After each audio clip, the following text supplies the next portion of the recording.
Brian Richard Kuntel. Saya Yuni Solin. Kita akan mempresentasikan analisis kutipan alusi surat Henokh dalam Yudas 9 dan 14. Yudas ini merupakan yang paling singkat dari surat-surat lainnya.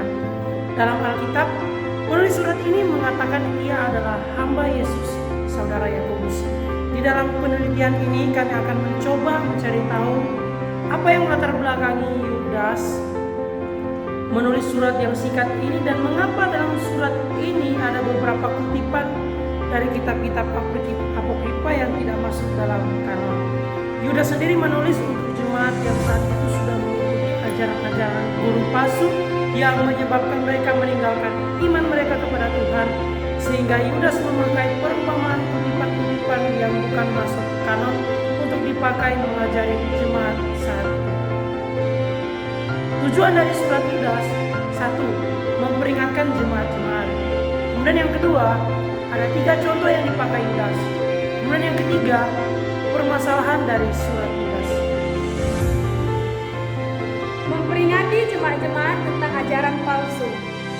Yudas memulainya dengan menasihati mereka untuk memperjuangkan iman Kristen yang sejati bersama dengan Mesias. Akan tetapi, penulis itu tertunda karena ia mendengar kabar bahwa dalam jemaat tersebut sudah masuk ajaran guru-guru palsu yang telah menyusup. Kemudian yang ditekankan Yudas di sini adalah ajaran dari guru-guru palsu tersebut. Mereka telah memutarbalikkan kasih karunia Allah sebagai kebebasan untuk berbuat dosa. Mereka berpikir bahwa mereka telah diampuni dan memiliki roh Allah, sehingga sekarang mereka dapat melakukan apapun yang mereka inginkan, terutama jika menyangkut masalah uang dan seks. Maka Yudas mengatakan bahwa mereka mengkhianati Yesus dengan menolak otoritas dan pengajarannya, dan Yudas ingin jemaat ini tahu bahwa munculnya para guru ini tidaklah mengherankan. Ia beralih ke peringatan yang lebih panjang agar menjauhi dari guru palsu ini. Pertama, ia memberikan 2 kelompok contoh yang masing-masing terdiri dari 3 kisah perjanjian lama. Kemudian yang kedua, ada 3 contoh yang dipakai Yudas. Yang pertama yaitu pemberontakan masa lalu yang menerima keadilan ilahi. Jadi, orang Israel yang memberontak kepada Allah di padang gurun mendapatkan apa yang mereka inginkan dan mereka mati di tempat yang tidak dikenal. Yang kedua yaitu malaikat yang ditawan karena pemberontakannya.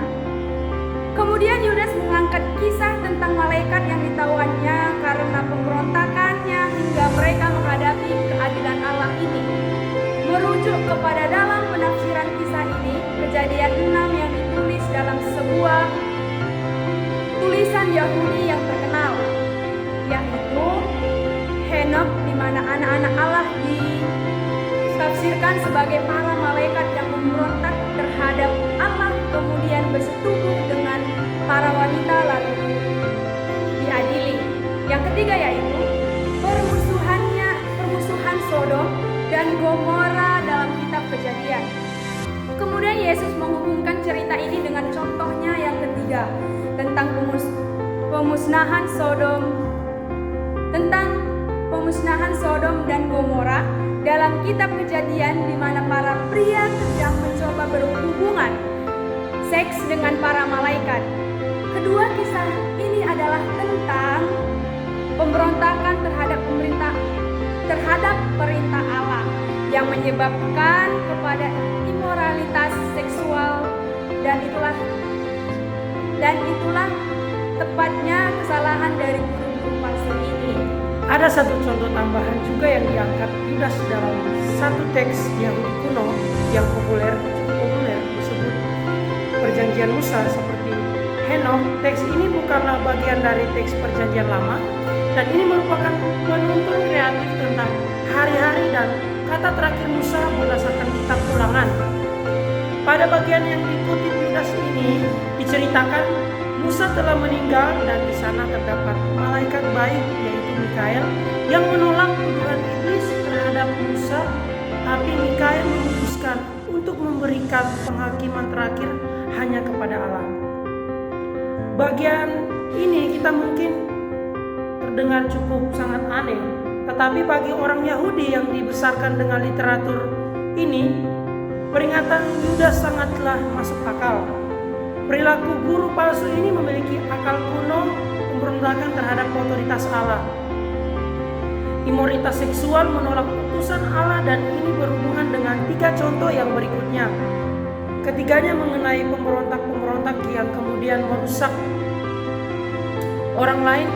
Kain membunuh saudaranya tetapi kemudian ia membangun sebuah kota di mana kekerasan berkuasa.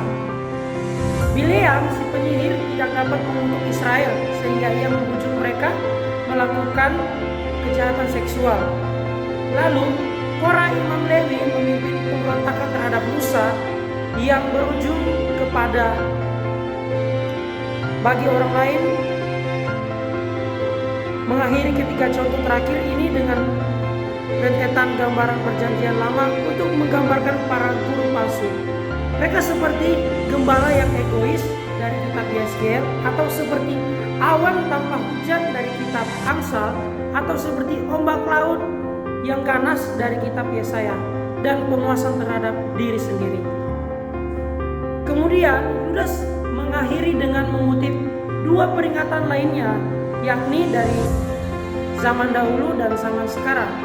Yang pertama, 1 Henok yang mengklaim berisi penglihatan dan tokoh zaman dahulu, Henok dari kitab Kejadian. Yang menarik adalah kutipan Yudas dari pasal pembukaan kitab Henok yang mengutip sekitar setengah lusin teks perjanjian lama tentang hari terakhir, tentang penghakiman Tuhan atas kejahatan manusia. Yudas kemudian membandingkan peringatan Henok di zaman dahulu dengan peringatan zaman sekarang. Dari para rasul, Petrus, Yohanes, Paulus semuanya meramalkan bahwa guru-guru palsu akan muncul dan memutarbalikkan kabar baik tentang Yesus. Dan mereka sendiri mengulangi peringatan awal yang tentang Yesus, hal yang sama. Jadi jemaat ini tidak perlu diyakinkan lebih jauh lagi. Para guru-guru palsu ini harus dihadapi. Jadi Yudas kemudian beralih kepada nasihat penutupnya. Ia mengambil kalimat pembuka tentang perjuangan iman dan menunjukkan cara melakukan hal ini dengan sekumpulan metafora yang karena ia menggambarkan pemerintah Yesus sebagai bait Allah yang baru, sehingga mereka harus membangun hidup mereka berdasarkan iman mereka yang suci, yang merujuk kepada inti pesan kabar baik tentang kehidupan, kematian, kebangkitan Yesus bagi dosa-dosa kita.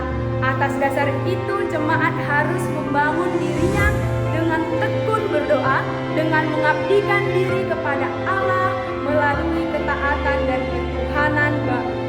dan keutuhan bangunan ini. Akan diperintahkan dengan terus berjaga-jaga untuk kedatangan Yesus yang membawa keadilan dan kemurahannya, dan dengan melakukan hal ini mereka akan mengakhiri dengan memuji Allah untuk melindungi mereka agar tidak jatuh terlalu jauh dari kasih karunia. Yang ketiga yaitu permasalahan dari surat Yudas. Surat Yudas yang pendek ini membingungkan bagi banyak pembaca masa kini yang bertanya-tanya mengapa dia mengutip teks yang saat ini yang tidak diperhitungkan sebagai bagian dari Alkitab Ibrani seperti 1 Henok dan Perjanjian Musa.